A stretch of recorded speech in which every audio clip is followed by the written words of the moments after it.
Record. Good morning, ladies and gentlemen. It's good morning here in Nairobi. I know we have people joining us from all over. So I know in some parts of this world, it's good evening. In other parts, it's good night. Others, it's good afternoon. So from wherever you are, I would like to welcome you to the virtual workshop series on developing a research and policy agenda for addressing development and migration in the context of disasters and climate change in Africa. My name is Edwin Abuya. I am based at the University of Nairobi School of Law, and I'll be facilitating this session together with a few other colleagues, and they will come on board at the appropriate time. I trust that we all I will run us through the program for the day. I will not read it, but you will see how the whole set will run. We have about more than 200 registered participants. So unfortunately, we are not going to ask, or fortunately, we won't ask everybody to introduce themselves as we would do in any conference. So what I would like you to do, if you can, just type in, greet everybody on the chat. Use the chat room to introduce yourself.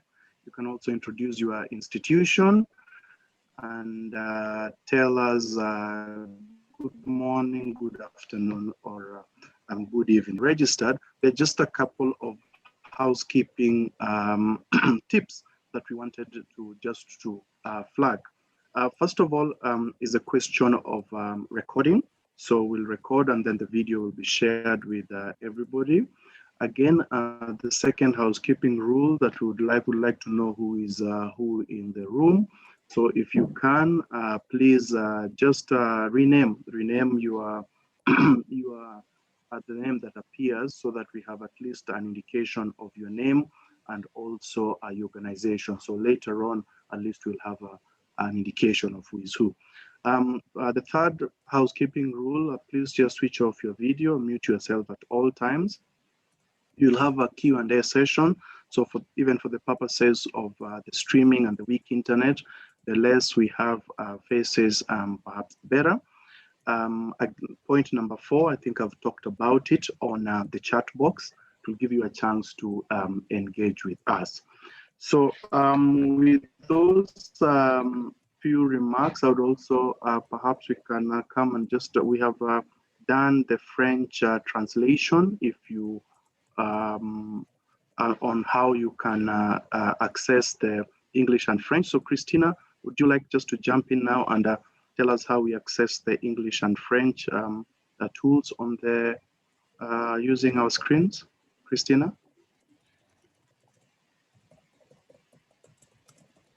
Oui, merci Edwin. Bienvenue à tout le monde. Nous allons commencer dans quelques instants. Je vais partager avec vous quelques instructions à suivre pour pouvoir bénéficier de l'interprétation en français. Si vous regardez en bas de votre écran, vous verrez une barre d'icônes. Sur cette barre d'icônes, vous pouvez voir une icône en forme de cercle avec des rayures à l'intérieur et marqué en dessous « Interprétation ». Si vous cliquez dessus, un menu s'affiche avec 3 options, l'option « Désactiver », l'option « Anglais » et l'option « Français ». Il vous suffit de cliquer sur l'option « Français » pour bénéficier de l'interprétation. Merci et en vous souhaitant un bon atelier.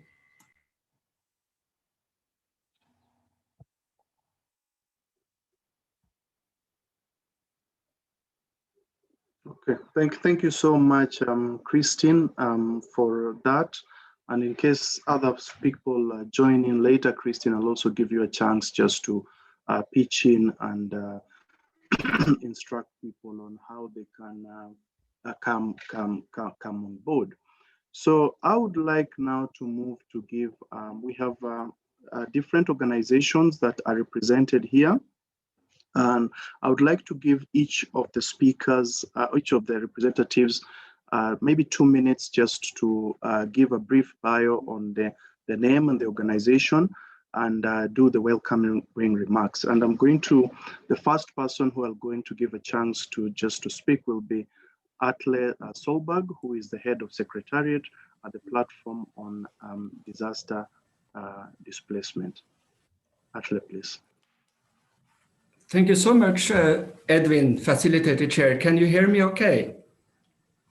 Thank you. So good morning, everyone. I'm talking to you today from Geneva in Switzerland. My name is Atle Solberg. I'm head of the Secretariat of the Platform on Disaster Displacement. And we are very excited to join all partners and all participants to this virtual workshop. The Platform on Disaster Displacement is a state-led initiative currently with 17 member states as steering group members and the European Union. From Africa, we have Senegal, Madagascar, Kenya, and Morocco in our steering group. So Africa is a very important region for the work of the PDD. We are currently under the leadership of Fiji as our chair, and Franz is our vice chair for the moment. And also we'd like to use this opportunity to thank the government of France for all their support to our work in Africa. We are very excited to do this virtual workshop at this moment in time. We tried to do it last year in a physical meeting, but we all know what happened with the COVID-19 pandemic. But it's even a greater moment maybe today to do this workshop, because we have scaled up our work both in West Africa, and we are also about to scale up our work in the Greater Horn of Africa with funding from France and also from funding from what is called the Multi-Partner Trust Fund under the United Nations Migration Network. We are very glad that we have a focus on the research and knowledge gaps. We have undertaken research in areas around free movement of person protocols, planned relocation, human rights in the context of slow onset events and processes, and policy development in general. But there's still a lot of work to be done. And we look therefore very much forward to work with all of you to identify gaps and also to learn so we can develop a research agenda for the future. And we will be engaging actively throughout these areas. Before I close these opening remarks on behalf of the Platform on Disaster Displacement, I just want to in particular thanks Tamara Wood, that I know that has worked, tirelessly to put this together with all partners, and the Kaldor Center. It's always a pleasure to work with the Kaldor Center. I don't want to underestimate the value of all other partners for this workshop, but really congratulations to the Kaldor Center and Tamara for the work that has gone into preparing for this workshop. So with these words, thank you so much, Edwin, for giving me these few minutes, and I wish everyone good luck with this virtual workshop series. Thank you.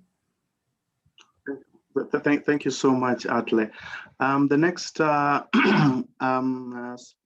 introduction will be by Dina Lonesco from IOM. Dina, you have 2 minutes. You can stretch it to 2 minutes and 30 seconds like Atle. It's okay. Okay, you put the bar now. Thank you so much for this opportunity. And I am speaking on behalf of the International Organization for Migration. I am based also in Geneva. I'm heading the division that deals with the work on migration, environment, and climate change in IOM. But in this endeavor, the whole organization is going full speed. So our offices in the African regional offices and at national level are fully involved and part of this whole adventure with you, with our partners all together. So why we are part of this? It's because really the research and knowledge sharing on the very complex links between migration, displacement dimension, environment, and climate change is a top priority for our organization, for our Director General. And we put this in a virtuous circle that we call the evidence, policy, and operational virtuous circle. So this research has to feed our policy work on climate policies and on migration agendas and on displacement ones. And then it has to go also in our operations. And then what we have in our activities with the migrants, with our member states, should come back to feed in the evidence also space. So we hope with this initiative to contribute to that. This is part, of course, of the very important program that we have now funded by Franz that Aklia mentioned before, that it's done in coordination with PDD and UNHCR, and which is about implementing global policies on environmental migration and disaster displacement in West Africa. With this virtual webinar series, together with all partners and all participants, we aim to really support the collaboration among researchers, data actors, practitioners, and policymakers in Africa on this dimension, and to use progress we already made, for instance, with our displacement monitoring tracking matrix in the region, and also the research we have through our research team and the data center we have in Berlin, and the work we do specifically on this topic through many other projects for many years now. So this is the opportunity to exchange ideas, to form the networks, to plan for future research. We are really committed to support the development of research proposals with that. And we really look forward to work on this together with researchers and practitioners across the African continent, and of course also with the focus on West Africa through our project specifically here, and that will go through an established network. And so we are fully committed to that, and I hope I'm not over 2 minutes and 30 seconds. If I have 30 seconds, I can say a few words more. But thank you so much. My colleagues are in the meeting. They worked very hard to do the webinar, and thank you to everyone, and hello to absolutely all participants in so many locations. Thank you so much. Thank you. Thank you, Dina. Thank you so much. Angel, UNHCR, please. You're next. Thank you. Good morning to all again, and really it's a pleasure to be here today. And my name is Angel Tangana. I work with UNHCR based in Pretoria as the Deputy Director of the Bureau, one of the 3 bureaus covering the continent. Well, for me, I really want to say that we need to remember that among the human mobility forms that occur in the world today, and specifically on this continent, there are climate change disasters that really account for many, sizable percentage of the disaster that cause humanitarian issues. And indeed, we also witness significant protection needs that are resulting from these climate changes incidents. The refugees, internally displaced persons, and other persons of concern are precisely at the front line of these disasters caused by climate change. Women, children, elder people, and other people with vulnerable people with disabilities included, older, are at the front line of these. And in order to actually address the immense amount of needs that are generated by these climate changes, there is a need, in our humble view, of strong collective and multifaceted approach. You may recall that UNHCR has moved broadly onto the comprehensive approach to internally or forced displacement matter. And really, we view also issues resulting from climate change through the same lens. We indeed need the civil society, all international organizations. For us, really, all hands must be on the deck. For the first one also we want to ensure is that we need to create truly resilient systems, and not only comprehensive, but resilient, that can address the multifaceted needs that issue from these climate change. And we indeed need to also enhance adaptation efforts of the populations that are affected by these climate changes so that they can be in a better position to cope. We must, of course, at the same time, also recognize that international protection needs of the people who are already displaced in the context of climate change and disaster are really for collective efforts, and we need to reinforce the protection of those people, which yet is not the case. In this connection, you may recall that UNHCR last year issued a paper titled Legal Considerations Regarding Claims for International Protection Made in the Context of the Adverse Effects of Climate Change and Disasters. This paper is not pretending to expand the international legal definition of a refugee, nor does it use the term climate refugee, which is not part of international law as it stands today, while underlining that most people who are compelled to leave their places or their home for disaster and climate change may not be refugee. The paper does, however, note that in some limited circumstances, existing international protection frameworks may be applicable based on legally and sound interpretation of the criteria for the refugee definition in the 1951 convention and the OAU convention, which you know is a single legally binding instrument which exists for the continent. So we really welcome this series of workshops, at least for 3 reasons. First of all, it provides the collaborative approach that we are yearning for. And secondly, it really also brings about the intersectoral engagement to establish an integrated research and policy agenda, which would timely help us to address the needs of the persons affected by climate disaster. And thirdly, and lastly, the focus in Africa definitely for us is a very good step in the right direction, in the sense that this continent, as you all know, is among those which are most affected by the adverse effects of climate change. And so, and furthermore, you may know that details in the course of, you may hear in the course of the workshop that the OAU Convention and other sub-regional instruments actually provide for us with some, I should say, tools that could be useful in addressing the issues relating to this climate change. And so we look forward to the very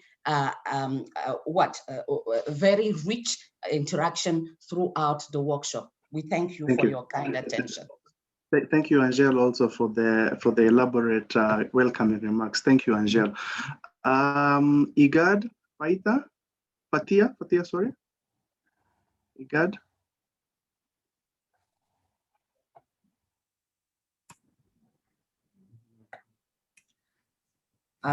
Yes, well, bonjour and good morning to all the participants to this platform. A warm greetings from the IGAD Secretariat in Djibouti. On behalf of IGAD, it's a great pleasure to be here with you and also initiate the discussion on displacement and migration in the context of disaster and the climate change in Africa. We all would have liked to have this workshop in person in Cape Town last year, but to convert the physical workshop into virtual one also present an opportunity. Now we can have a broader participation, learn from the experience, and also have a good practices across the different regions. Ladies and gentlemen, we know that the challenge are there. Millions of people on the African continent are displaced every year by drought, floods, landslide, storm, and also other natural hazards.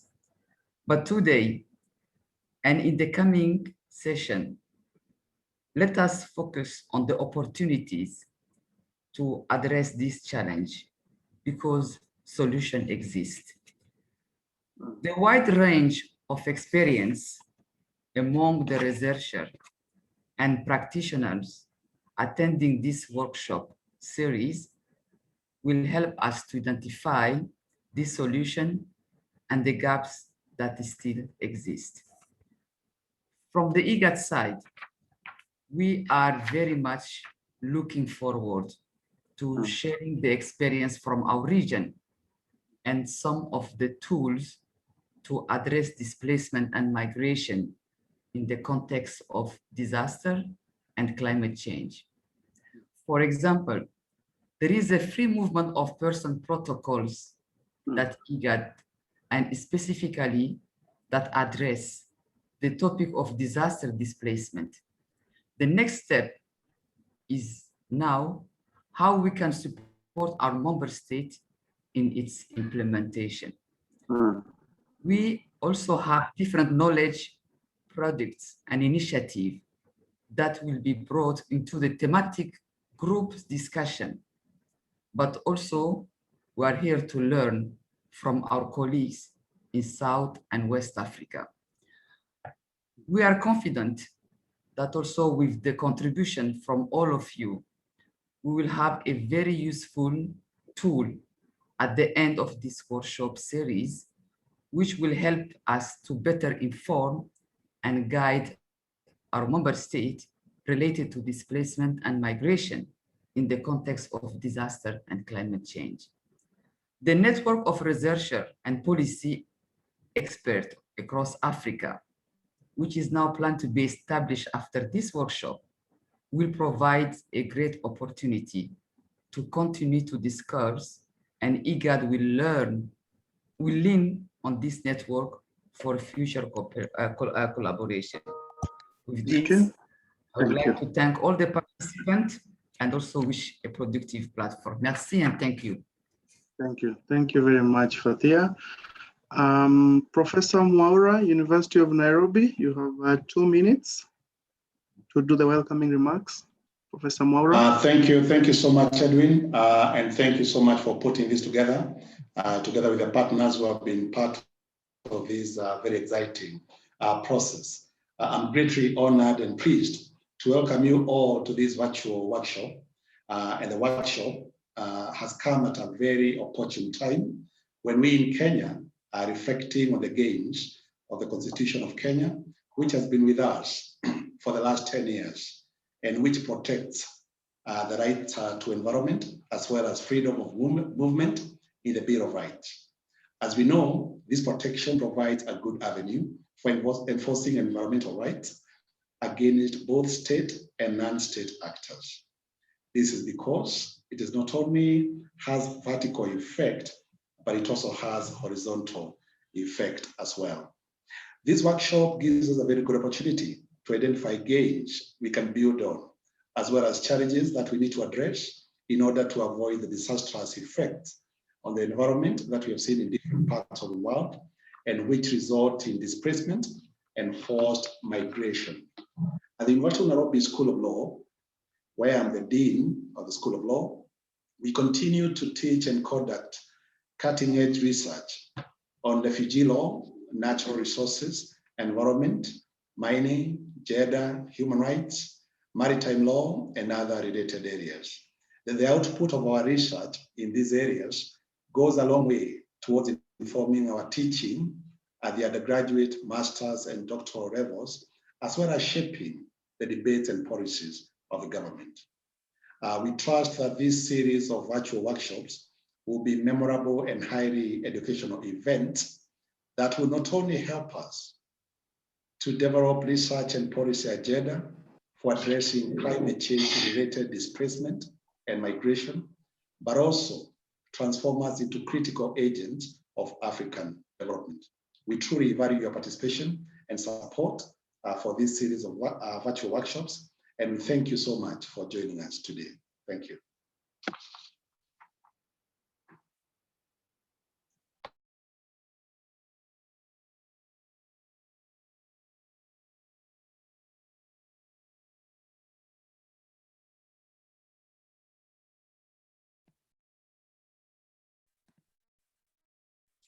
Thank you very much, Professor.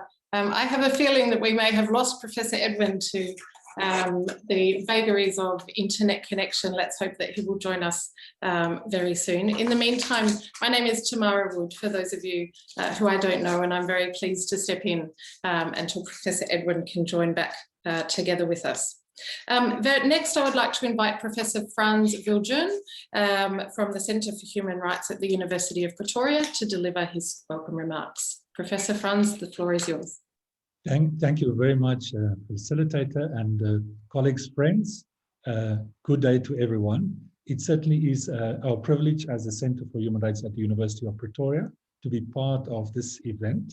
And I add my voice gladly to those of the other co-organizers to welcome everyone and to anticipate the very fruitful discussions and consideration of issues. I would, on behalf of the Centre, perhaps want to draw attention to the internal displacement element of climate change and perhaps highlight two aspects very briefly. For us at the Centre for Human Rights, our focus is very much on advancing the African Union's human rights instruments, treaties. And obviously, in this context, we look at the African Union's IDP, Internally Displaced Persons Convention, the so-called Kampala Convention. It is now in its 9th year, having entered into force in 2012. And perhaps it is true to say that the Kampala Convention does not deal very explicitly with climate change-induced displacement. So we hope that these few days would also be an opportunity for all of us to reflect deeper on the relevance, the applicability, the understanding around the IDP, the Kampala Convention, and look at also the prospect of greater implementation.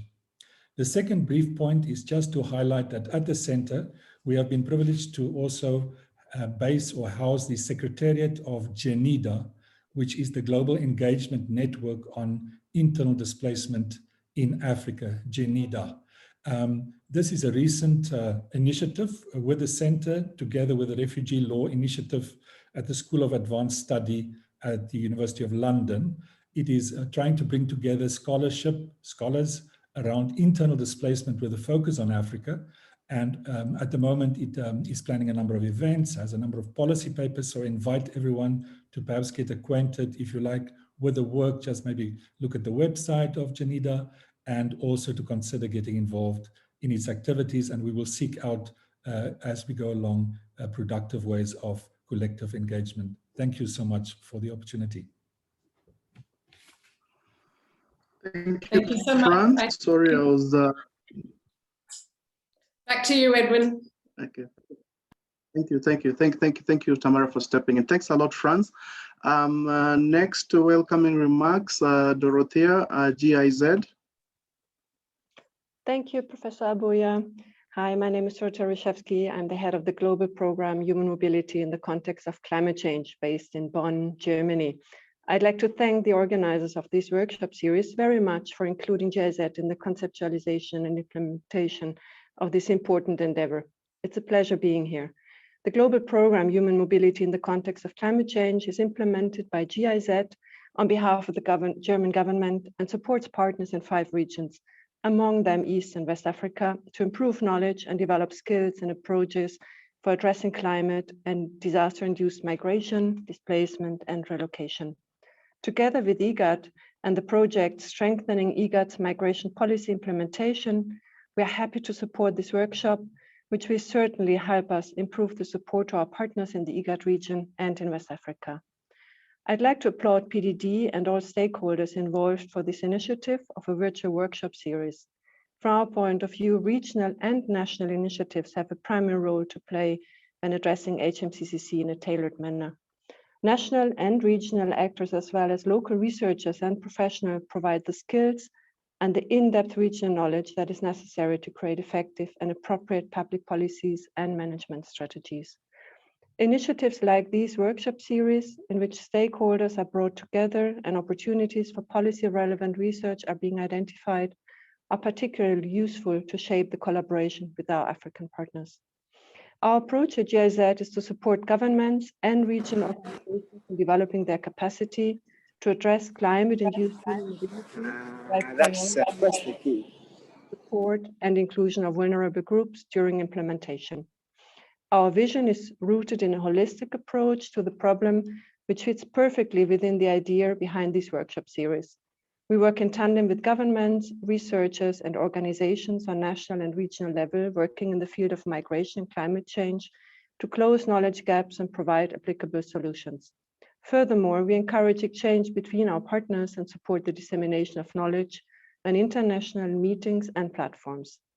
Therefore, I wish us all a fruitful exchange, and it's with great anticipation that I look forward to discovering the ideas, strategies, and solutions that will be developed at the end of this workshop. Thank you, and back to you, Professor Abuya. Thank you. Thank you so much, Dorothea, for those kind words.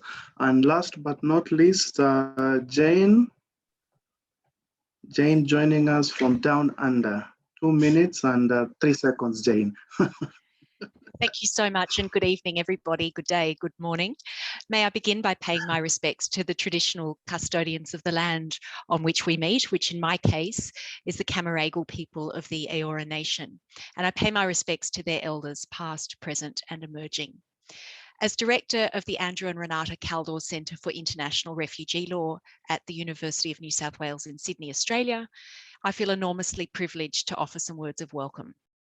The Kaldor Centre was established in late 2013 with the aim of generating rigorous academic research to inform law and policy making at the global, regional, and national levels.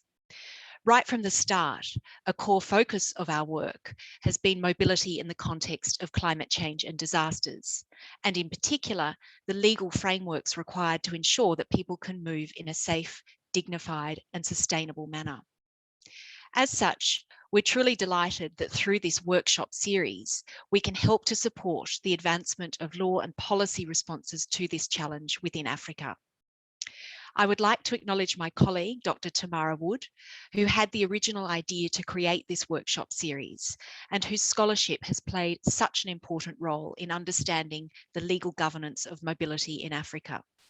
Her in-depth knowledge of the field and deep connections across academia, civil society, international organisations and government have helped to shape this timely and cutting-edge series. And on that note, may I express our immense gratitude to all our partners in this important endeavour. I would also like to acknowledge my colleagues Francis Nolan and Francis Viljen at the Kaldor Centre for their invaluable assistance in bringing this workshop series to fruition. We really look forward to learning from colleagues about the opportunities within African regional law and policy frameworks for addressing the challenge of displacement, migration, and other forms of mobility in the context of disasters and climate change, as well, of course, as the lessons that Africa can offer to other regions grappling with these challenges. The Kaldor Centre stands ready to support future research and policy development in this field. Thank you very much.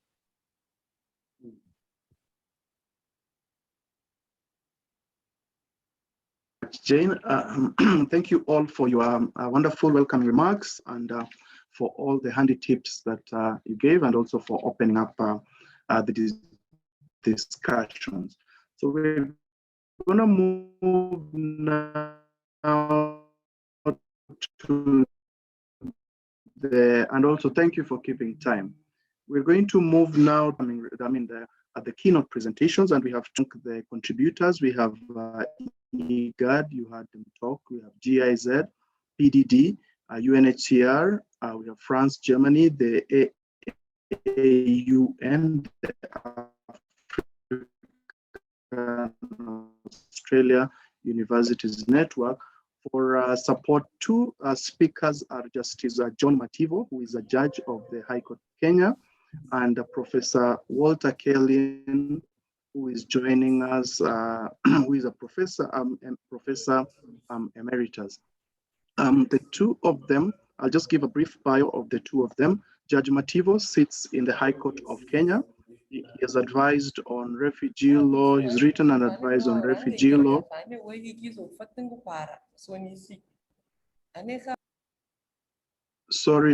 Sorry, please just mute your mics, please. Just mute your mics. Thank you so much. Yeah, thank you so much. Yeah. Justice Mativo has handed down several cutting-edge human rights decisions, and you can be able to access them from the Kenya Law website. I'll post the website later on.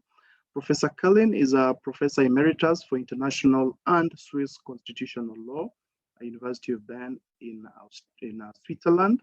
He served as the rep for the UN SecGen on human rights and IDPs between 2004 and 2010.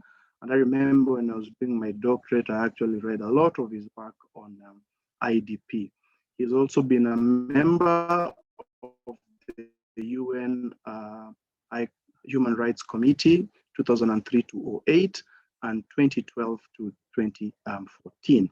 He's also been a special rapporteur, again, for the UN High Commission on Human Rights on the situation of human rights in Iraqi and Iraqi-occupied Kuwait, 1991 to 92. In 2019, he was appointed as a member of the expert advisory group to the UN SecGen high level on internal displacement. So the two speakers are going to speak for approximately 10 to 12 minutes. I know, Judge Mativo, you wanted your PowerPoints to be on the screen, so perhaps you can mount them, or Eric can help to load them at this moment so that we start off. Judge, the floor is yours.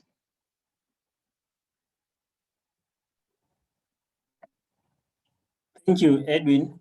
I don't know that I'm unable to post. If Tamara, you can help me do that from your side.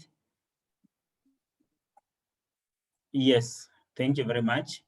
So I have been asked to speak on the topic, climate change and disaster displacement litigation in Africa, using human rights and refugee law.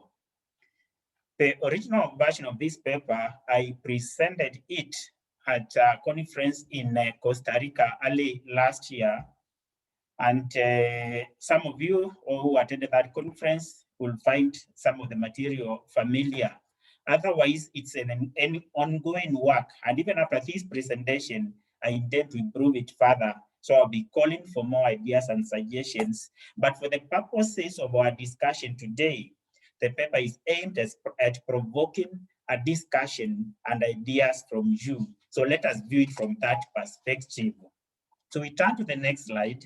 And by way of introduction, climate change litigation requires an international effort.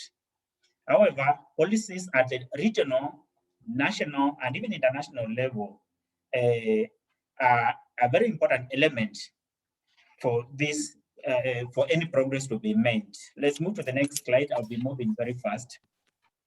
I want now to talk briefly on development of climate change litigation, and you'll find that climate change litigation is a fairly new phenomenon in many, many areas. It's an addition to the existing judicial dispute resolution, particularly from environmental issues. I'll give an examples there. And you find that in less developed countries, particularly in Africa, we cannot say that doesn't exist. It does, but you find in most cases, it comes in the nature of environmental litigation.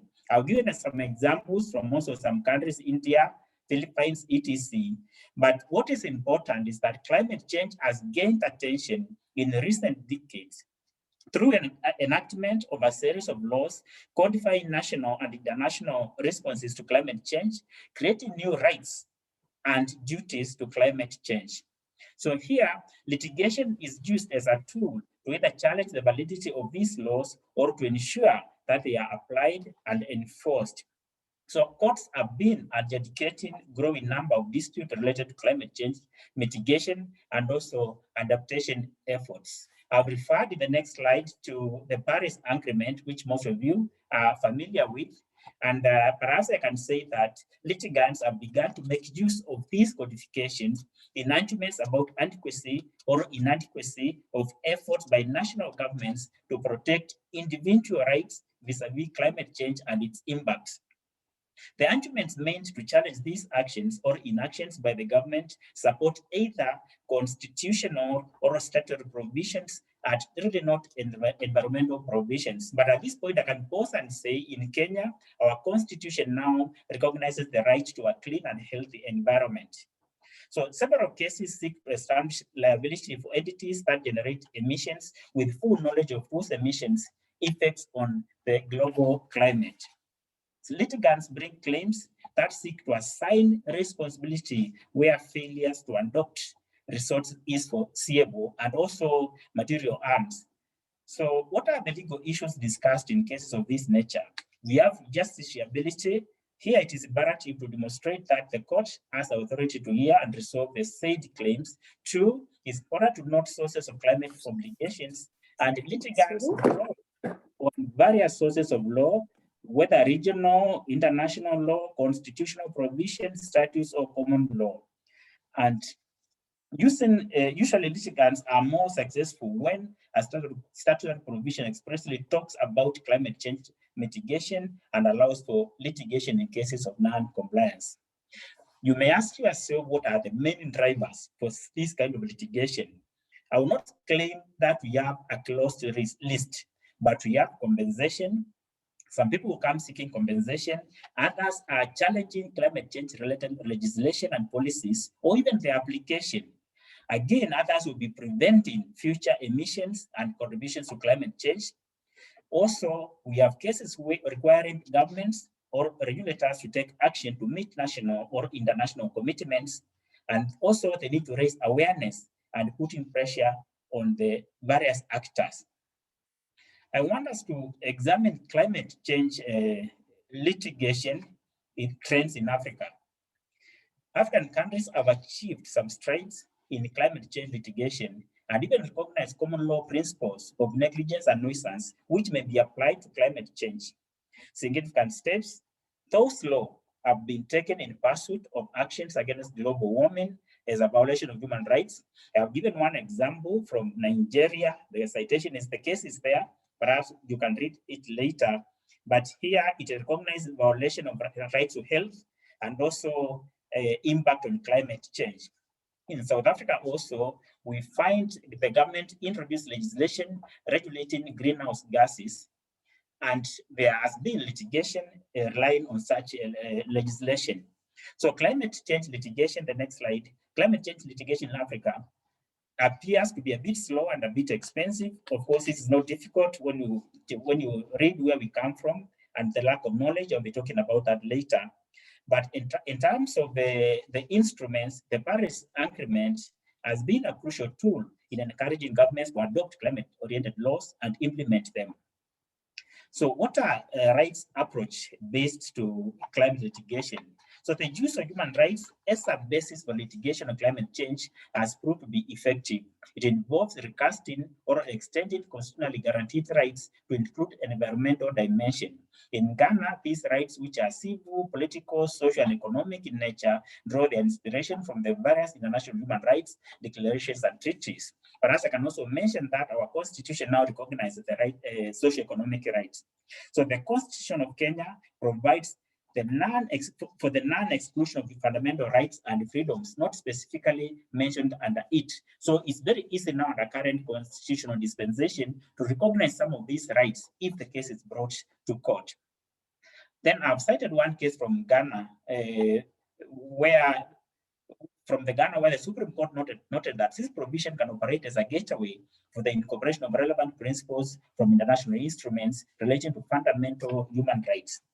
Then we have also another case from Nigeria, and this decision placed a positive obligation of governments to desist from activities that may threaten the health and environment of their citizens. Disaster displacement and human rights. There has been massive population movements in Africa caused by droughts, population growth, lack of sustainable land and water management, and natural disasters, then political conflicts and tensions, among others. So states have a duty to protect those whose rights are infringed by disaster displacement, with special attention being given to the vulnerable population. I've referred to the UNFCCC, which recognizes the need for states to focus on giving solutions without violating human rights. Climate policy should be made in such a way that utmost priority is given to the absolute enjoyment of human rights. The legal framework. Climate change litigation is taking place globally within international, regional, and national legal frameworks. Again, the Paris Agreement is the main treaty containing climate change obligations, and there are over 1,500 laws and policies in 199 countries that address climate change. I want to look at the African Charter on Human and People's Rights. There have been very few examples of climate change litigation in Africa, despite the content being susceptible to climate harm. The African Charter on Human and People's Rights has influenced the drafting of state constitutions throughout the continent, and the inclusion of environmental rights under the Charter means that it is an ideal avenue for climate change-related complaints. The African Court of Human Rights has a contentious and advisory jurisdiction, but no advisory opinion has been sought. The vast majority of climate change-related cases are in reference to domestic legislation. The difference between litigation based on environmental law and climate change is not unclear, as most cases are procedural and relate to administrative law and environmental impact assessments. For example, I've cited one case from South Africa, which involved an NGO successfully appealing against government authorization of a coal-fired power plant. The court recognized the obligations of the government to expand environmental impact assessment to include elements related to climate change under South Africa's international obligations, such as the Paris Agreement. This decision inspired two further challenges of the government-authorized coal-fired power plants by an environmental NGO groundwork. I've also cited another case from Nigeria, which was the first African case where the plaintiff challenged the government's failure to properly implement legislatively mandated environmental impact assessments, which resulted in continuing gas flaring. In Kenya, as late as I think 2018 or 2019, there was a coal plant in Lamu along the coast, which was also successfully challenged because of the environmental impact. So the African states provide the relevant rights under their legislation, constitutions, and the African Charter. That's enforceability, particularly successfully prosecuting is the challenge. What I'm saying here is that successful prosecution is a serious challenge. And I may pause here before we go to the next slide and ask why. And that's where the academicians, in my view, and researchers come in. There's need for more focus to be placed on interdisciplinary collaborations in research and academics to ensure wholesome approach in providing and or creating legal options, solutions for climate change displacement. This suggestion is not really out of nowhere. If you look at the Paris Agreement, Article 7, Sub-Article 7A to C, it highlights interventions that largely speak of academic and research. So my second point here is that the need for academics and researchers to support litigation by forming what I would call reliable and competent network of expert witnesses. Why am I talking of expert witnesses here? Remember, cases stand or fall on evidence, and these cases are highly technical. I may give one example. I sat in a bench that had the lapsed case. That is a case involving the lamp water at the coast. And we had very, very wonderful experts speaking on marine experts, environmental experts, and so on. And they were so much useful to us, such that if the locals were to give evidence, and they are the ones who are being impacted by this project, they would not have succeeded without this kind of evidence. So that's where researchers and academicians come in to assist the court in understanding and appreciating that these issues, courts are not manned by experts in some of these fields, but evidence that may assist them to do justice, especially in this climate litigation, which is rarely practiced in some of these areas. Then there's need to use technology. Sorry, there's need to use technology. Judge, you have another 4 minutes. Perhaps you may start winding up, and okay, also just talk a bit more for the interpreters, if you don't mind. Thank you, Judge. Fine, you can extend a few more minutes. Thank you. So I've seen the need also of academics and researchers to capitalize on technology, and then there's need to focus on training. And here we may train either whether sitting judges or maybe scholarships and so on to equip the population I will skip that area because I will give later on my full paper with some of those recommendations. I will skip that area and now look at the UNFCCC. That's the next slide. Yeah, that's the one we are in. And here, the objective of these conventions to stabilize and regulate the amount of greenhouse emissions.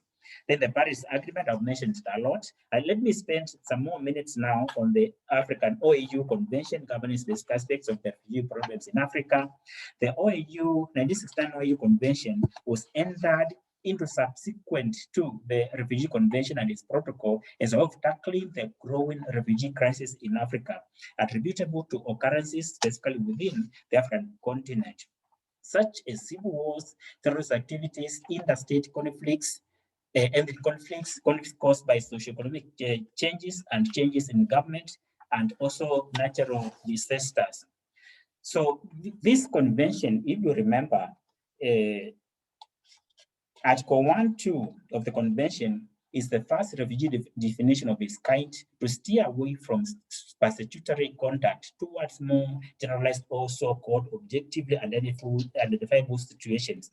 The 1969 OAU definition acknowledges that the compulsion for persons to leave their country may occur not only as a result of the conduct by state or non-state actors in the refugee's country of origin, but also as a result of that government's loss of authority or control due to external aggressions, occupation, foreign dominations, or events seriously disturbing public order. That's a statement I wanted to emphasize. So the 1969 OAU definition focuses on situations that compel people to leave their countries in search of safety and sanctuary.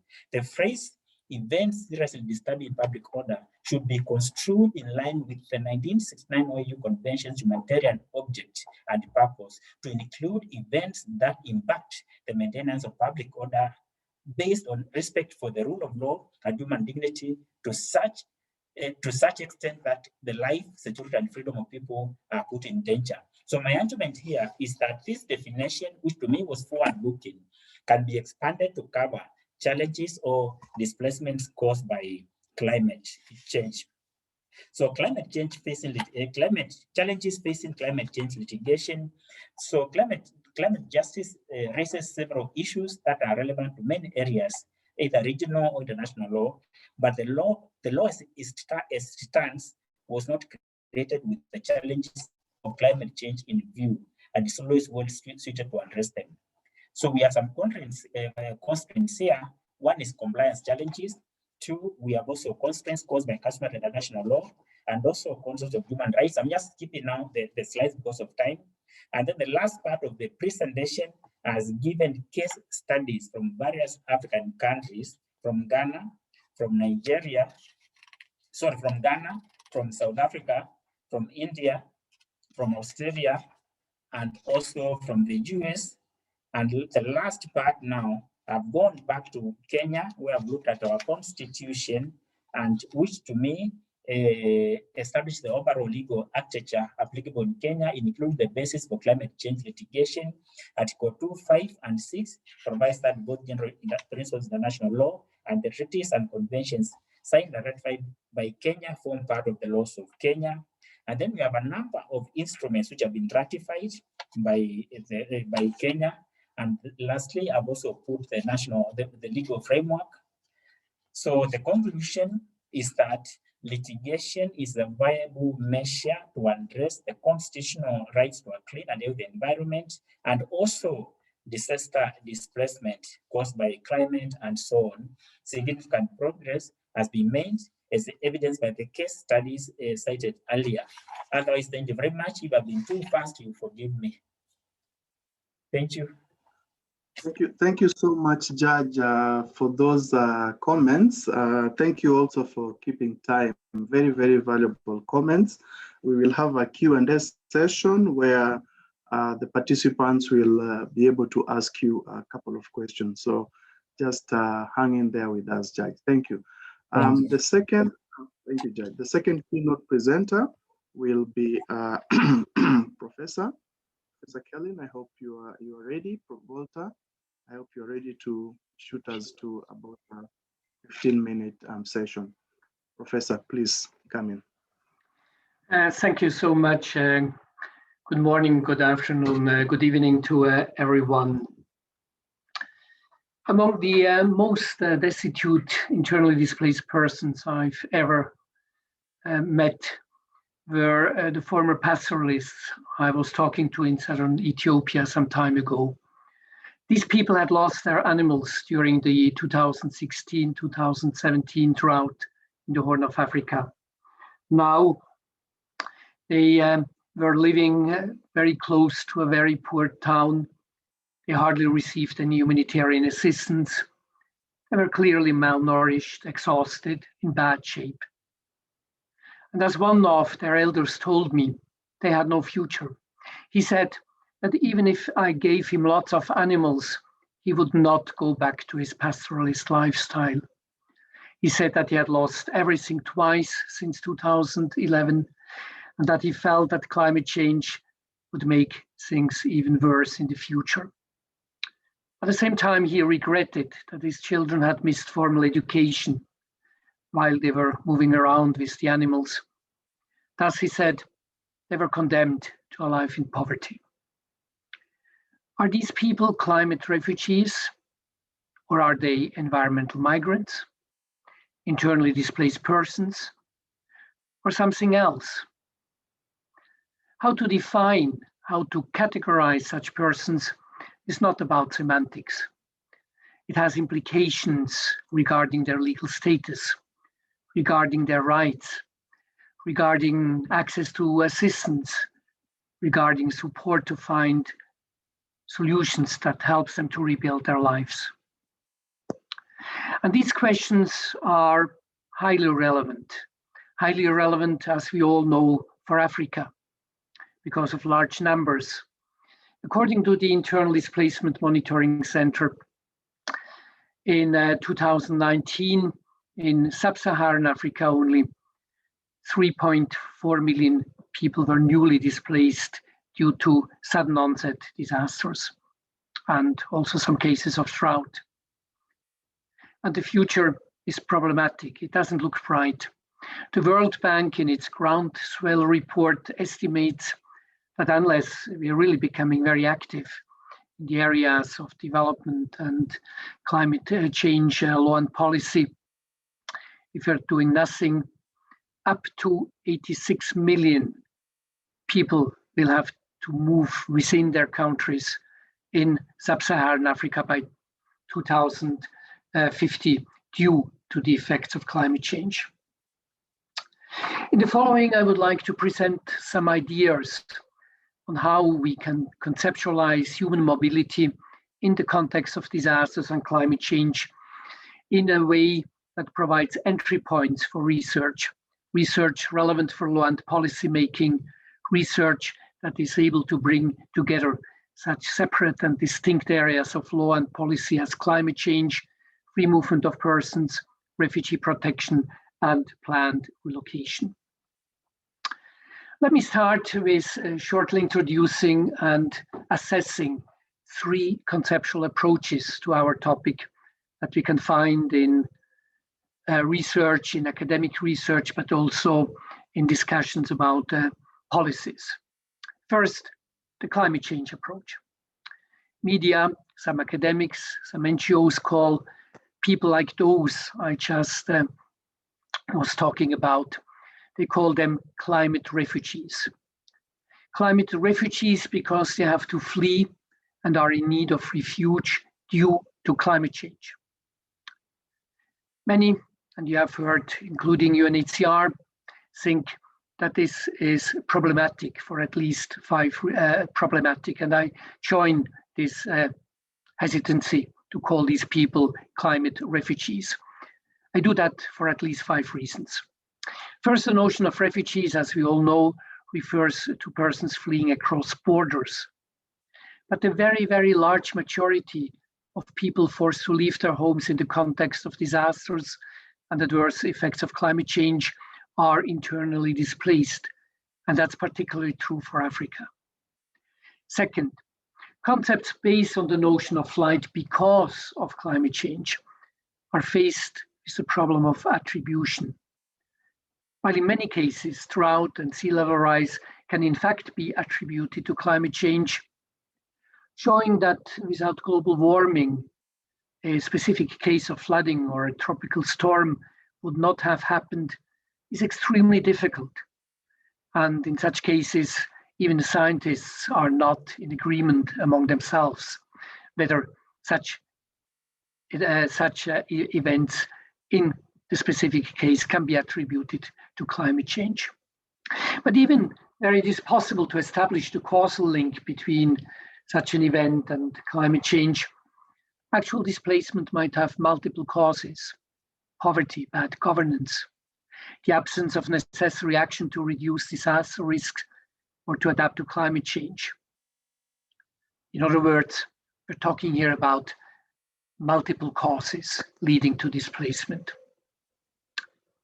Furthermore, from a human rights perspective, I'm asking myself, do people displaced by geophysical disasters, landslides, volcanic eruptions, earthquakes, or displaced by weather-related events not attributable to global warming, should they really be excluded from protection? Wouldn't this amount to prohibited discrimination if we're limiting protection to just one category of persons displaced by environmental, in the context of disasters, of environmental factors? And finally, there's a fear that the creation of a category of climate refugees would further undermine today's asylum regime. But as we have heard from UNHCR, this does not mean that people displaced in the context of disasters and climate change cannot be refugees in the sense of the 1951 convention. They can be persecuted in such contexts too. And I think, but I know this is contested and debated, I think they might also be protected by the African Refugee Convention because of events seriously disturbing public order. If you have a mega disaster, public order is seriously disturbed. If you have famine, public and aid cannot reach those dying from hunger, public order is seriously disturbed. So, to create a new legal category of climate refugees would be problematic. But as Justice Mativo just has shown, the law and policy on climate change remain highly relevant for us. They are highly relevant for preventing displacement, but also in some situations finding solutions for some categories of displaced people. Finding new livelihoods for the displaced pastoralists I met is really about climate change adaptation. The second approach is what we could call the migration approach. IOM adopted in 2007 a working definition of the people we're talking about. Let me quote it.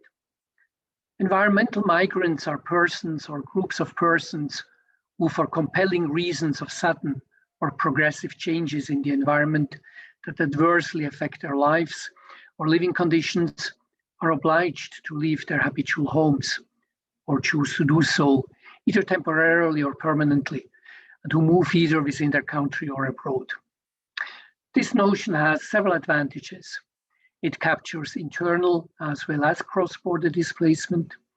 It covers climate-related events, but also non-climate-related events and hazards. At the same time, however, it does not capture the multi-causality of such movements. Let's take a farmer whose crops are diminishing. He decides to move his family to a city. Does he do that because he feels his children will have a better future there? Or does he feel compelled to do so due to environmental reasons? Probably both. Probably one motive is more important than the other one. It's multi-causal if people move in such situations.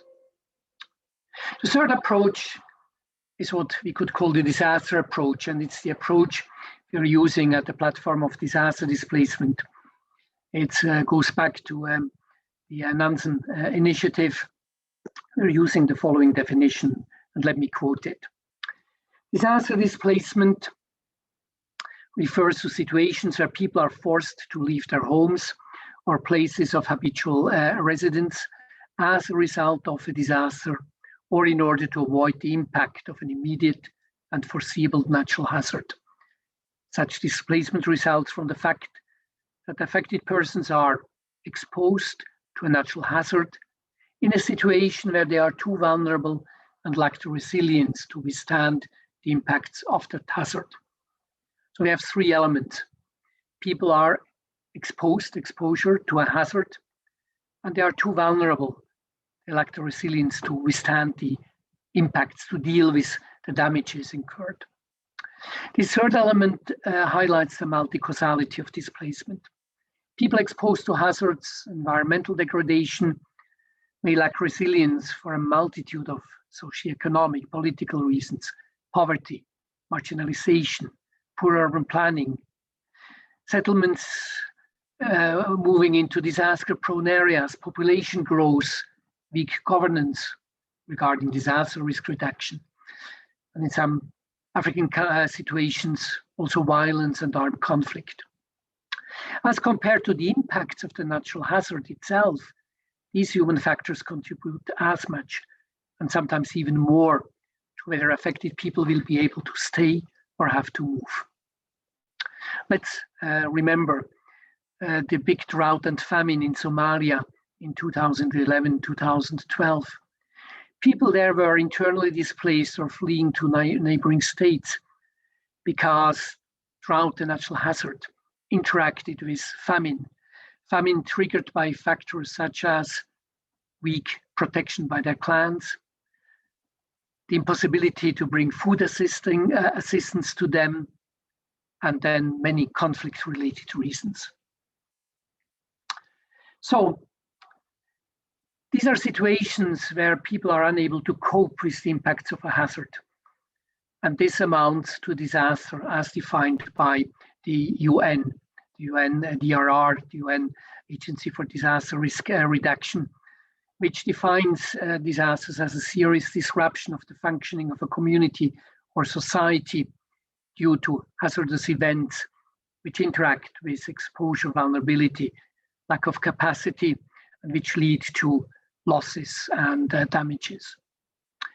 This notion of disasters covers sudden onset events, but also slow onset processes, such as sea level rise, desertification, other forms of environmental deterioration, provided such processes reach an extent that overwhelms the affected community or society.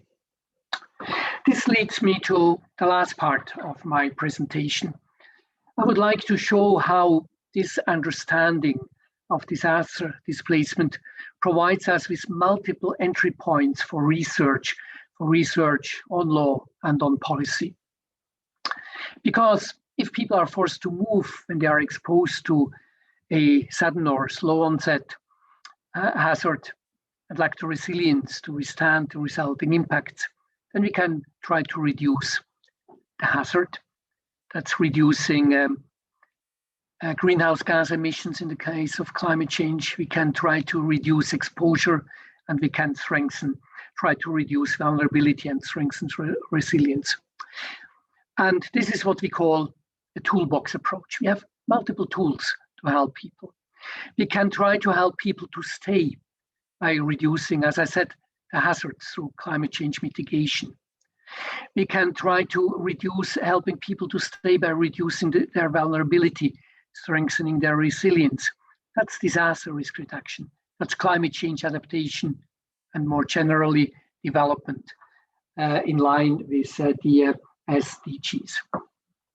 But we also can help people to move out of harm's way by reducing exposure through evacuations, through facilitating migration as a coping mechanism within countries, but also, for instance, based on free movement agreements.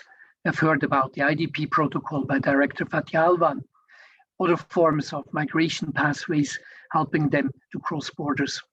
And we can help them to move out of harm's way through planned relocation as a measure of last resort. And finally, we need to protect the displaced as internally displaced persons, but also those who are displaced across borders. And in the second case, it's human rights law, sometimes migration law, in limited cases, refugee law. All of this needs to be researched. This overview, and that's my conclusion, indicates that what works best for people affected by disasters and climate change depends on the specific situation, depends on what they need. It shows that a multitude of legal areas ranging from environmental and disaster law to migration and refugee law, as well as human rights law, are relevant.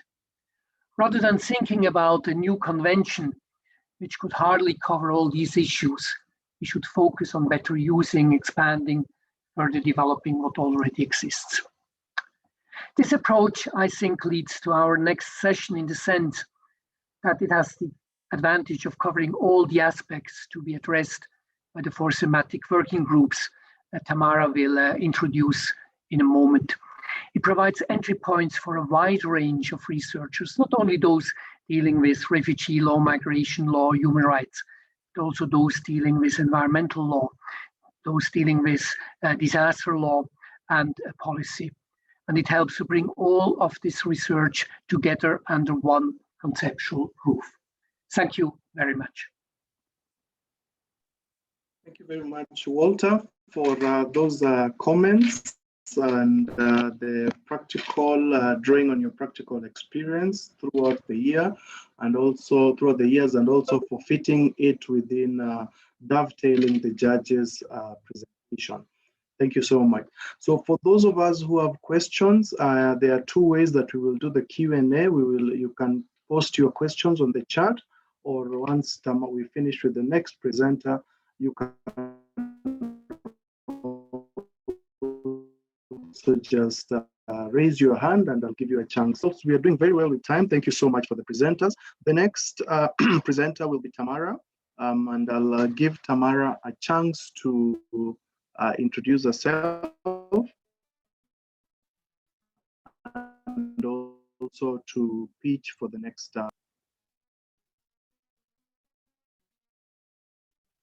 You have a long resume, so I will not. Thank you so much, Edwin, and to everyone who has spoken so far for painting the landscape so helpfully. I'd like to make a few remarks now about the virtual workshop series itself and where this fits in to that landscape. I should say that this is a project that began almost 2 years ago with some discussions between myself and a few colleagues, including Professor Edwin Abuya and also Romola Adiola, who's with us today, talking about maybe we could do some research together on this issue. That developed further into what was planned to be an in-person workshop to be held in Cape Town early last year.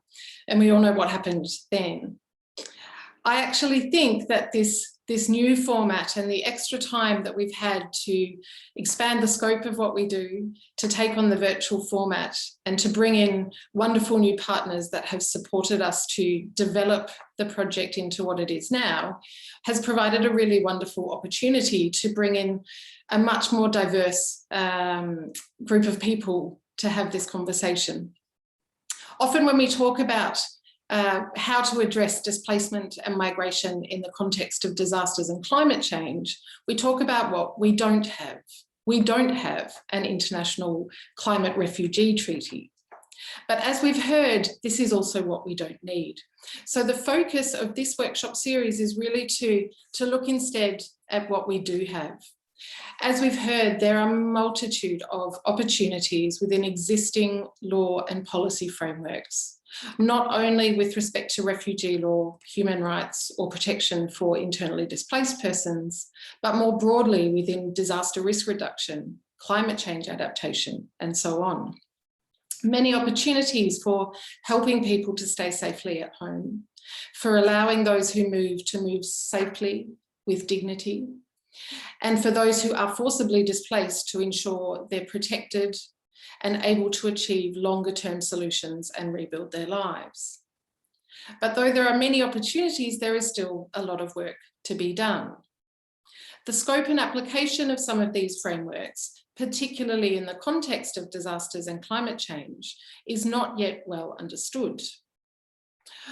For example, the application of refugee law, particularly in Africa, and the opportunities that the OAU Convention presents for this, is worth looking more closely at. What kind of barriers face people who try to access or to make use of existing law and policy frameworks already? And what examples are there at the regional, sub-regional and national levels of good practice that we could learn from and that could be expanded and used elsewhere across the region? This is really the focus of this workshop series, is to think about these questions and to think about the role that researchers could play in further advancing the opportunities that already exist within law and policy frameworks in Africa. And we're going to have those discussions and explore those opportunities and questions within the 4 thematic working groups. Of course, the focus areas for those thematic working groups do not include every single aspect of law and policy or every single field of law and policy that might be relevant. And we expect some of those others to arise within our discussions.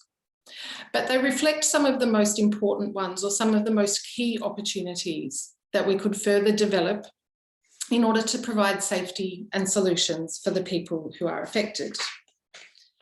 There will be specific challenges and issues and questions to be explored within each of those thematic working groups. And of course, there will be cross-cutting issues that cut across all 4 of those groups. What do we know, for example, of the number of people who move and the specific nature of movement and different types of movement that occur within this context? The amount of data or the gaps in the data that we have can be important for understanding the role and for implementing the various law and policy frameworks that we have. What is the relationship or the nexus between disasters and climate change on the one hand and other drivers of human mobility, such as poverty and conflict? And how can or do existing law and policy frameworks take into account the specific needs of certain populations? For example, those related to gender, age or disability, or Indigenous peoples. How can the future development of law and policy responses to disaster and climate change related human mobility better take into account the lived experiences of those who move in this context? These are some of the questions that we invite you to reflect on today and in the coming weeks, and to discuss further within the thematic working groups. The primary goal of the workshop series is to generate specific, concrete recommendations for future research that could be undertaken to further support those in charge of implementing law and policy frameworks, with ensuring that they realise the opportunities that they provide for meeting the needs of climate change and disaster affected communities. The recommendations that come out of the discussions in the coming weeks will be published in a research and policy agenda and will form the basis of future research activities. And so while the research and policy agenda will be the endpoint for this workshop series, of course, it is only the starting point for the larger project. And we very much hope that those of you with the interest and the experience and the expertise to join us for that larger project and to conduct that important research will do so as we move forward. Now, exactly what that looks like and exactly how we go about the practicalities of developing and implementing the new network of researchers that we envisage coming from this workshop series is yet to be determined. And certainly there will be opportunities for us to discuss and seek your input on this in the coming weeks. With that, I'll hand back to Edwin and say that I very much look forward to working with everyone on this workshop series, and welcome your questions and comments and remarks now too. Thank you very much. Over to you, Edwin.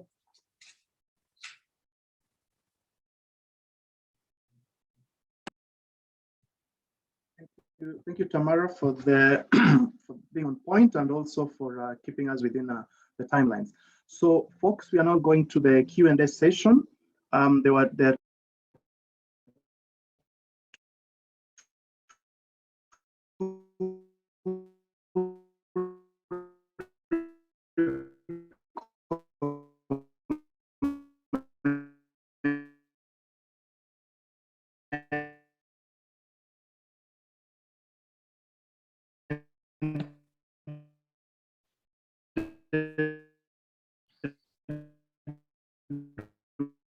ways you can either post your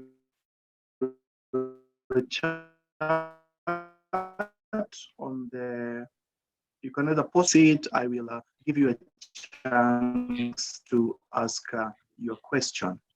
Okay, I can see you. We want, as we consider we wait for other people to come up.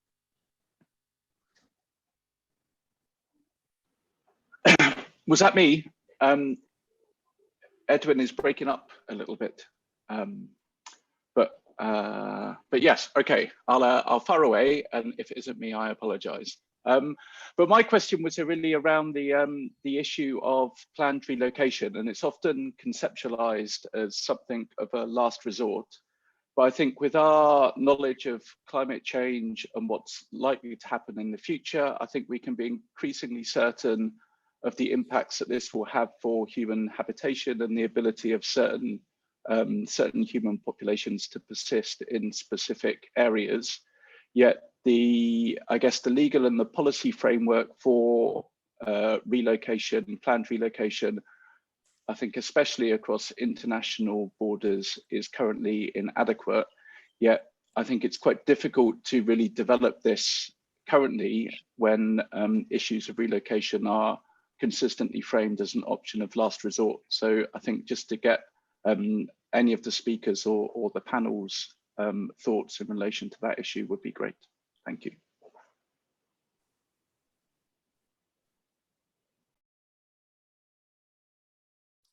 I'm not sure about anyone else, but I can't see Professor Edwin with us. So I'm going to go now to take a couple more questions, and then we'll come back to the panel for some responses. I can see a hand raised by Parita Suresh, and I can't see the rest of your surname on my screen, I'm sorry, but please go ahead.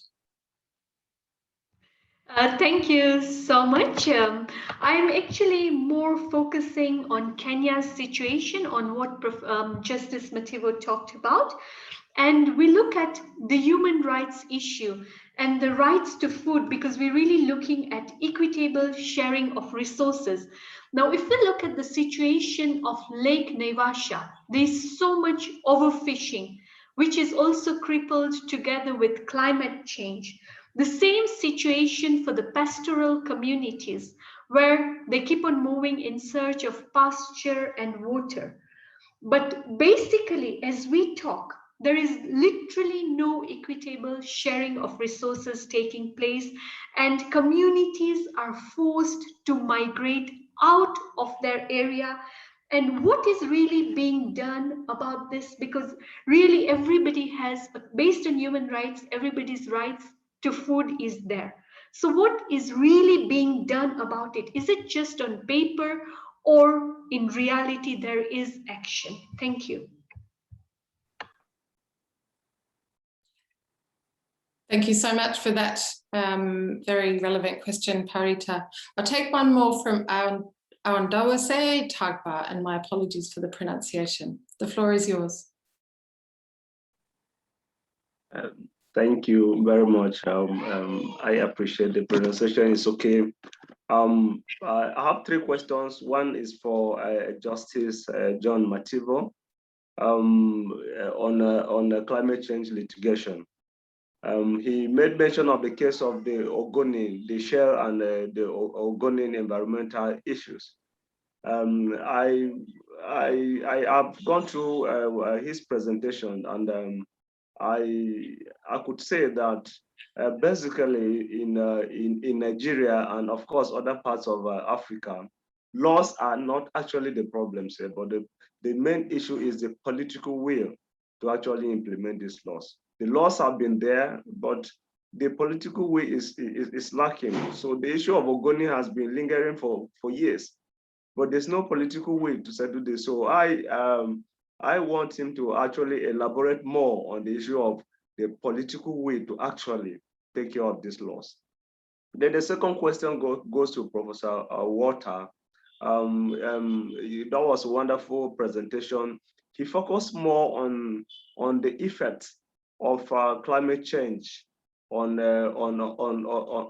population displacement, and I could also see it this way, that some of these environmental changes are also caused by human activities. For instance, you talk of a desert area like a semi-desert like northern Nigeria and Niger, and you see a mass of deforestation activities all over that place, and you could also see that some of these factors are also influenced by human activities.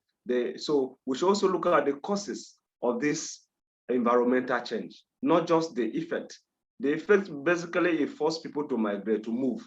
But what are these basic causes? Some of them are natural, which are beyond the control of human activity, but some of them are humanly created.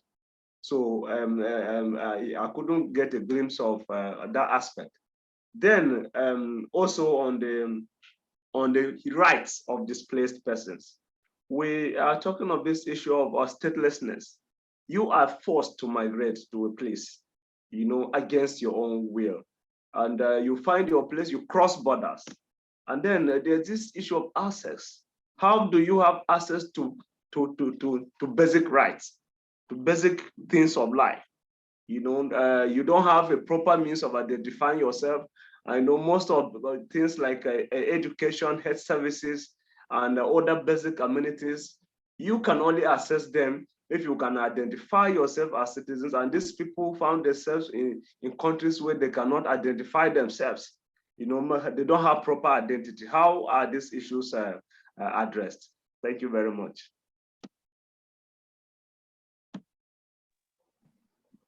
Thank you so much for raising these very relevant issues, Mr. Tagba. I'm going to take one final question and then hand over to my colleagues for responses. Siaka Kone, the floor is yours. Oui, merci Tamara, merci au professeur Kelvin de Genève.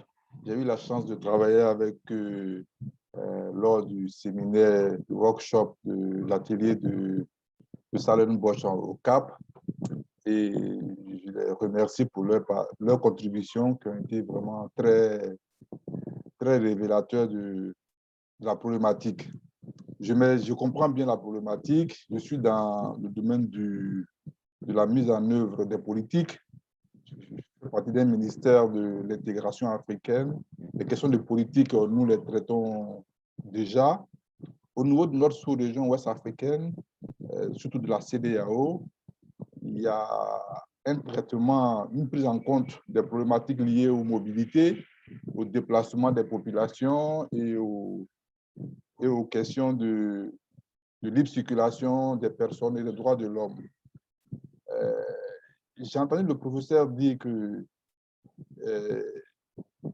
il va peut-être falloir ne pas trop aller du côté d'avoir un test inclusif au niveau de l'Afrique qui prenne en compte la problématique de déplacement des populations liées au changement climatique ou aux catastrophes, et qu'il faut peut-être renforcer les dispositifs régionaux ou nationaux pour prendre en compte les personnes qui ont été victimes de cette situation de changement climatique. Alors, Tamara, vous m'entendez? Tamara, vous m'entendez?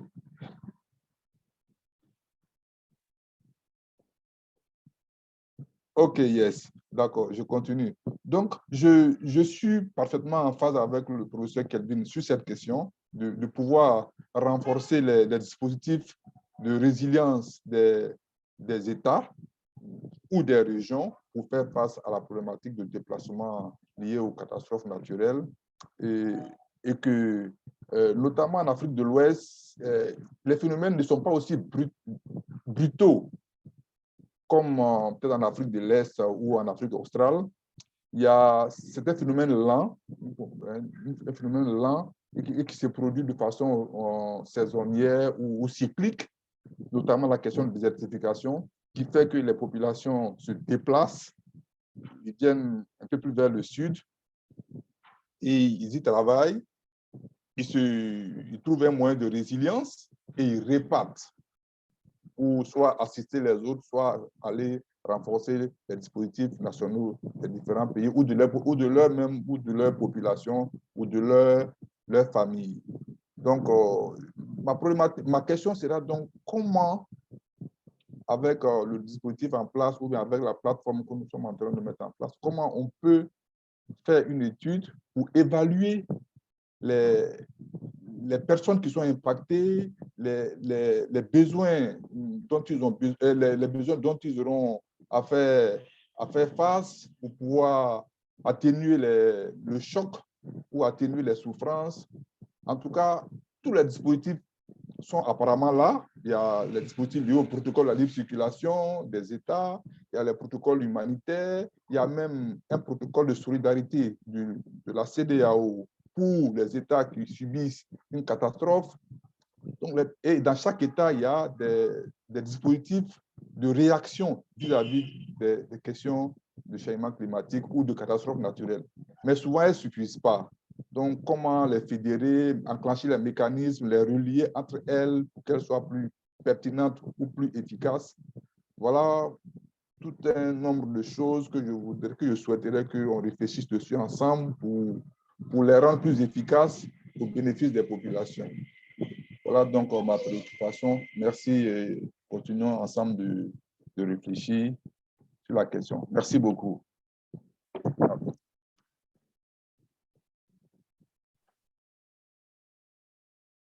Thank you, Mr. Kone, for another collection of very important and relevant issues. I might say that these questions touch on such a broad range of challenges that I think it will take us the next 2 months to fully grapple with them. But perhaps I can turn now to my colleagues to share some preliminary thoughts. Perhaps, Walter, if I could start with you to provide some responses on the questions around planned relocation, the questions around the interaction between human and natural disasters and how these both together drive people's movement and how this can be reflected or dealt with within law and policy frameworks. And finally, Mr. Kone's question, a very important overarching one there about how do we ensure that the different tools all work together and the different frameworks that we have are integrated. Over to you, Walter, and then I'll turn to Justice Mativo.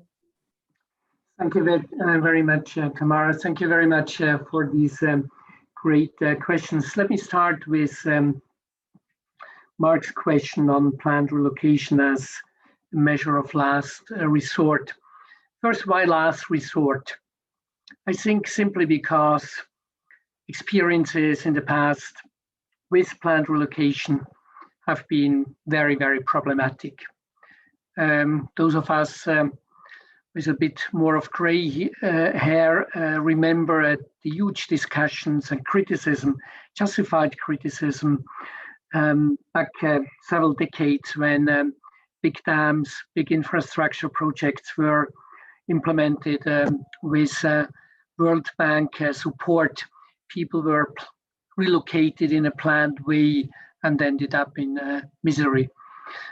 Talking about court cases, cases by the African Commission on Human and People's Rights, for instance, the Endorois case, a minority in Kenya, relocated in a planned way, not due to climate change, but out of a forest that was designated as a protected area. Again, lots of problems. So I think the message of last resort does not indicate that we should not work on it, quite to the contrary. Because it is so problematic, we need to really invest in developing the guidance, the safeguards, so that planned relocations are effective. And there are examples from other parts of the world. I think Fiji is here very much at the forefront, working with community-based approaches to planned relocation. So that would be one of the ways. And of course, this is a great topic for research. Then a second, the question of Mr. Aoun Dobase Darkwa on the human factors of environmental degradation. Very, very important. I didn't mention it due to limitation of time, but the new edition of the Oxford Handbook on Environmental Law will contain a contribution I prepared that exactly addresses this issue. And it is where environmental law comes in. If you take, for instance, the Convention on Combating Desertification, the Executive Committee of that convention recently decided to really look at exactly these issues and the interlinkages with then human mobility, displacement, and migration. So really to protect the environment, applying what we have in terms of law is an important measure to help people to stay. As regards the issue of access to basic rights, again, very important. And it's something I think we took up when discussing and preparing the IGAD protocol on free movement of persons.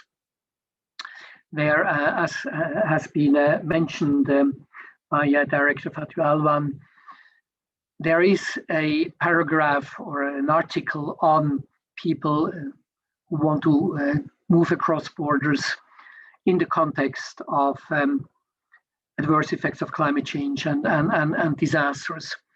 Now, these protocols, they usually require to be documented, but people who are displaced are not documented in many cases, either because they never had documents or they simply didn't have time to take them with them when they have to flee. And this is why this article provides for a substitute to documents, and that's a kind of registration. All of this has to be spelled out, but this is simply one example. And again, that's a huge area of research, and I really would like to encourage all of you who are researchers to start to think about these issues. How can we build on such examples to really come up with good solutions? Finally, the question by Mr. Kone on the different instruments, how to make them more effective, how to integrate them better. Again, that's a full research program. That's why we are here. So just very preliminary responses. As regards to integration, I think we have made progress at the global level. If you're looking at human mobility related provisions in the Sendai framework on disaster risk reduction, on disaster climate change related provisions in the global compact on migration, if you're looking at the recommendations made by the task force on displacement and climate change under the Warsaw International Mechanism on loss and damage, you see a lot of convergence. It's coming together. It's not mutually exclusive. It's not contradictory. All these documents try to really break through silos, work across silos. But all of this then needs to be translated into reality at regional and at domestic levels. And one important issue there is and that's true for all countries all over the world, including my own. If you're looking at how administrations work, then again, we see those silos. There's a Ministry of Environment dealing with UNFCCC. There is either commission or a ministry dealing with humanitarian affairs or disaster risk management and so on. There is, of course, Interior looking at migration. And because we have these silos, it does not really work at those domestic levels. And the only response to that is whole of government approaches. Again, great topic for those of you who are working in the area of public administration, how to, in the African context, ensure that we have these whole of government approaches to better integrate the different laws and policies and ways of thinking. Thank you, and back to you, Tamara. Thank you so much, Walter, for those very thoughtful comments. Let me turn now to Justice Mativo, and perhaps, Judge, if I could direct to you the questions that were asked around, firstly, the lack of equitable resource sharing in Kenya. And I think, you know, this clearly plays a role in the movement of people. Perhaps in the spirit of the workshop series, we could ask for your thoughts about what opportunities there are within law and policy frameworks for addressing this issue. And the second question on the implementation of laws. Beyond litigation, what could be done, and particularly what can be done when there is a lack of political will to accompany those laws? Over to you. Thank you. I'll start with the last question. I think this was from Tagba, from, I think, Nigeria, the lack of political will. Well, perhaps I may mention that in all these cases, if not all, maybe 90% or 99%, the respondent is always the government. That tells you why and how, especially the ones I've seen. But there's a way out of it. And in Kenya, for example, we may be lucky, our constitution permits any person to go to court, public interest litigation, which I call a powerful tool to enforce constitutionalism. Now, all the cases that have come in many of these countries, not even in Kenya, have been filed by public interest, either citizens or a group of citizens or associations. And I'll give you examples now. Earlier in my presentation, I did mention the Lam Port, a port now under construction at the Kenyan coast, a very, very massive project.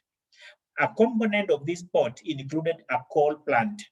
All of you know the impact on health and environment on coal, on a coal plant. And the citizens could not even know, I don't understand anything about it. But some NGOs, public interest litigants, went to court and they successfully challenged this. The other one was the port itself, the manner in which it was being implemented and the effects it had. For example, and I learned because I sat in that case, for example, the local fishermen, they survive on fishing from the ocean. They could not even access the ocean. The fish disappeared. They had no idea that as these machines drill the sea, the vibration will scare away the sea animals, including the fish, many kilometers away. Livelihoods were under threat. And they could not even access the ocean because of the project, among others. Then clearing the site meant destroying mangrove forests. They didn't know these forests served as breeding grounds for fish, among other sea animals. And then coral reefs also have a purpose in the sea in terms of they're also breeding grounds. So all this came up from expert evidence. But the point I'm making is it was public interest litigation that brought out this important case and the decision that emanated from that, including recognizing and compensating the citizens, for the local people, for the loss they encountered as a result of this, and also imposing some measures which are going to mitigate the effects of the project. And I'm happy that decision is available online. is available online. It's called the Lapset case. It addressed some of these issues. And earlier when I talked about expert evidence, that's the time I realized that some of these issues are beyond the knowledge of many, even educated. But with expert help, they can mount a successful litigation. And then once you do that, I think it's much easier for the government to comply. And in our case, I think there was compliance, and we issued what we call interdict reliefs, whereby you report back after some time to see the progress being done. And that one has worked so far. The same applied to the coal plant. It was also stopped, and I think it will never be constructed. Then the other question about food, like Naivasha depleting, yes, natural resources do get depleted. In fact, they do get finished. The only problem and challenge I've seen here is fishing one lake, or even when I talk about Lake Victoria and so on, you'll find that the same problems. Perhaps it requires a serious government policy to regulate the fishing, to regulate the exercise, and also to educate the local people why we should not even take the small ones. I don't know what language I can use, because they will be they will be extinct soon. But if it can be done in a regulated way, it can assist. But not over and above that, again, the constitution, especially in Kenya, socio-economic rights, the right to food is also guaranteed. So where these challenges are, I do believe a successful petition can be filed in court, and you'll see the government be forced to comply. Then the other challenge I saw when I was reading this paper, not now, but even in the past, is that natural disasters, sometimes they are slow onset. They don't happen once. So it may start today slowly as a drought, and it happens in northern part of Kenya. When it's too dry, they will move to maybe a green area. Later on, by the time you realize things are so dangerous, maybe too late. So this may be where we need, again, experts, because the slow onset makes it difficult to determine whether the displacement is permanent or is temporary. And this is an area that needs to be researched, and a lot of research and also, academic work goes into it for an informed decision, so that even governments need to be advised. They may not know what will happen 5 years down the line, whether that area will be a desert, whether there will be food and so on. I think that's what I've said. If I've not captured all the questions, I can be reminded. But again, Tagba talked about when you are displaced and you go to another country, the basic access to some basic needs. To me, this raises a question of the now rights of a refugee. And if you register with the local refugee body, perhaps one will be assisted. It's a question of knowledge, because if you qualify as a refugee under Article 1 of the 51 Convention, perhaps those other issues can be taken into account. But you have the category of refugees who move into a country from Kenya to Uganda and vice versa. You are there, you have no hope, nobody knows you are there, then this one becomes a serious challenge. Thank you very much. Thank you so much, Justice Mativo, and I'm so pleased to see that some of the questions that we really, that we do need further research and further exploration on are coming up already, and also that this discussion is really highlighting something that Walter said earlier in the session about how legal categories and so on really matter. They're not just issues of semantics, that you need some form of legal status, for example, in order to access assistance and to ensure that your rights are upheld. That may not be the only thing, but it really is a precondition. So, refugee law may provide one way to get that status. But as we've heard also in some regions, free movement agreements and the frameworks that they provide for cross-border movement might provide another one. So these are things that we can explore more as we go on. I'd like to turn to a few of the comments and great questions that we have from the chat function.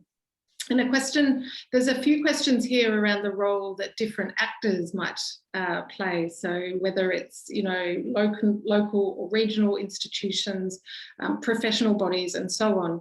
And Dr. Linda Ucho of the African Migration and Development Policy Centre in particular asks how local governments can be sensitised in countries and about climate-induced displacement to effectively find solutions, and what role might these local governments play.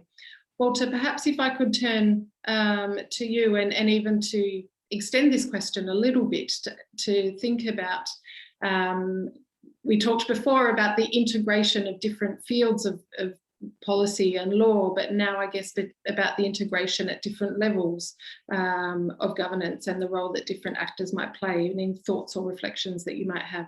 Over to you. Thank you. That's, of course, a very, very general and very broad question. So just let me highlight some specific aspects, and maybe building on specific experiences in the Horn of Africa. As I mentioned, and as we know, today, most of those displaced in the context of adverse effects of climate change and disasters are internally displaced persons.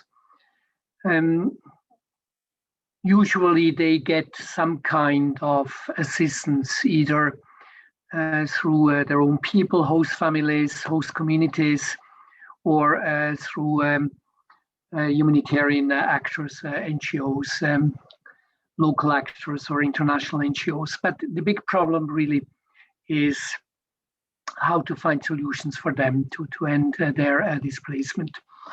Somalia just has issued recently a government strategy on durable solutions.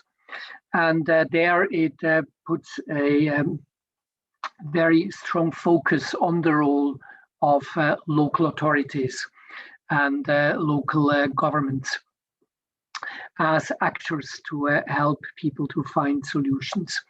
And of course, we know these authorities usually are rather weak, have very, very little resources to spend.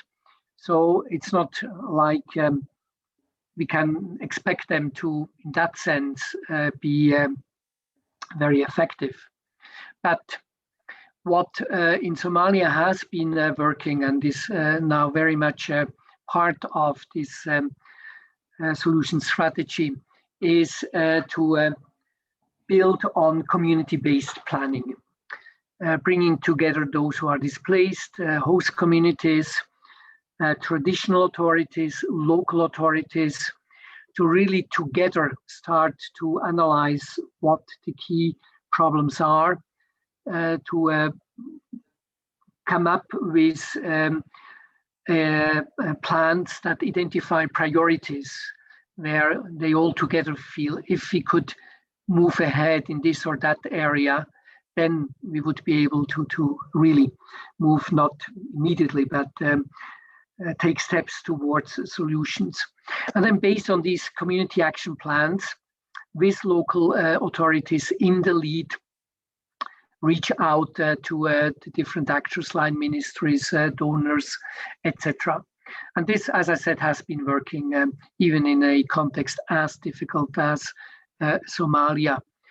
And when we're talking about how to sensitize the local governments, it's exactly through that. If they have to deal and have to start to understand what the real needs are, both of those who are displaced, but also affected host communities, I think this is a good way.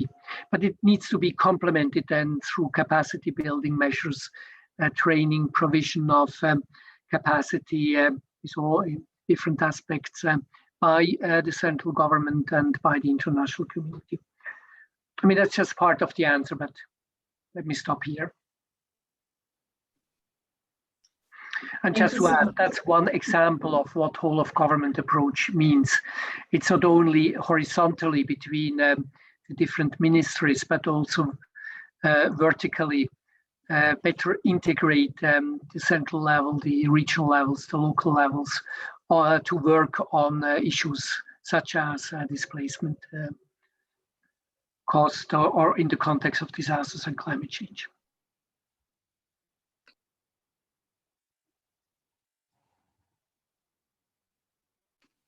Thank you so much, Walter. I think I'm noting the time, and I think unfortunately we won't have time to take further questions, but what I do want to let you know is two things. One is that within the thematic working groups, we will have lots of opportunities to dive deeper into many of these issues. So you'll see that the thematic working groups address many of these fields of law and policy. We have one looking specifically at free movement agreements, for example, thematic working group 2. Thematic working group 4 will incorporate a discussion of planned relocation and the role that that plays, and how law and policy frameworks might better support that role, and others also, so refugee law, human rights, climate change adaptation, disaster risk reduction, and so on. The other thing to say is that we're recording this session, and we will share this recording with you all in the coming days. And as well as doing that, we'll compile the comments and the questions that you've shared in the chat function to be able to take them to the relevant groups and to keep the discussion going. It really just, before I hand over to Edwin to conclude the session, just a couple of brief notes about the next steps. If you haven't done so already, I urge you to have a close look at the dedicated project web pages that have been set up for this virtual workshop series. You should have received a link to those in the email that you received with the Zoom link as well. And they will be quite important when it comes to the thematic working groups. We'll use those pages to share the agendas for each thematic working group, and also to share the research proposals and recommendations that come from our discussions, and to give you the opportunity to have input into those and provide feedback and so on. So please ensure you have access to that, and if you don't, do get in touch with us. We'll be sending, myself and Christina will be sending in the coming days another email with some more logistical information about the thematic working groups. We're aiming to make this as simple and as easy to join as possible. So, for example, the same Zoom link will work for all of the thematic working groups, and you will be free to join as you wish. There's no need to sign up in advance or to register for the working groups in particular. So I look forward to sharing that further information with you. It's only a week until we kick off with the first session for thematic working group 1. So not too long, but just long enough, I hope, to reflect on some of these discussions and think about what we need to explore further when we next meet. Over to you, Edwin. I'm so pleased that you've been able to come back to us to conclude this session. Thank you, Judge. Thank you, Walter. Judge, did you have something that you wanted to add? We have another 35 seconds, or did I hear that? Not now. Not now. Okay. Thank you, Tamara. Thank you all the participants for joining us. As Tamara says, we look forward to meeting you again in the next working groups that are coming on board. I know there were many questions that were raised, and some of them will actually be answered within the context of the different working groups on climate change, on migration, free movement, etc., as Tamara had mentioned. There's also a link that has just been posted on where you can get that particular information. So again, feel free to get into the link and see what's going on that side. When we started, we were thinking that we'll run out of time, but we have actually saved ourselves 2 minutes. So I would like to end the session here by saying asante sana, say merci beaucoup. I also say namaste for being with us here for the time that you've spent. Thank you all very much, and look forward to meeting you in the next week or so. Asante.